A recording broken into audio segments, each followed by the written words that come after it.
ഒരു മേളിൽ കൊണ്ടുവച്ചിട്ടുണ്ട്. ടോമി, അപ്പോൾ എന്തായിരുന്നു പ്ലാൻ? എന്നെ ഫേക്ക് ക്യാഷ് തന്നിട്ട് എന്നെ ഇവിടുന്ന് പണ്ടാരടങ്ങി വിടാമെന്ന് വിചാരിച്ചോ നീ? അല്ല, നിന്നെ കൊല്ലുന്നതിന് മുന്നേ നിനക്കിട്ടൊന്ന് പണിയണമെന്നേ ഞാൻ വിചാരിച്ചുള്ളൂ.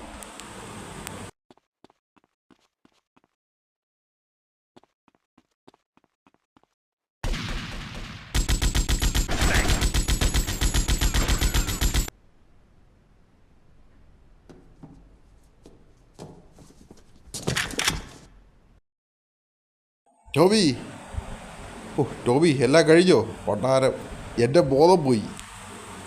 കള്ളപ്പന്തി ലാൻസ് കൂടെ നിന്ന് കുണ്ടി ലാപ്പ് വെച്ചു. ഞാൻ അപ്പോഴേ പറഞ്ഞാ നീ അവരെ തീർത്ത് നന്നായി. കെൻഡ്, അങ്ങനെ നോർത്തിലെ ഇടപാടുകളെല്ലാം കഴിഞ്ഞു. അപ്പം ടോമി, അപ്പം ഇവിടുത്തെ മെയിൻ ഗ്യാങ്സ്റ്റേഴ്സ് എല്ലാം നമ്മൾ തന്നെ എന്ന് വെച്ചാൽ ഒന്നേ ഉള്ളൂ, ഇവിടെ ഇനി നമ്മൾ ഭരിക്കും.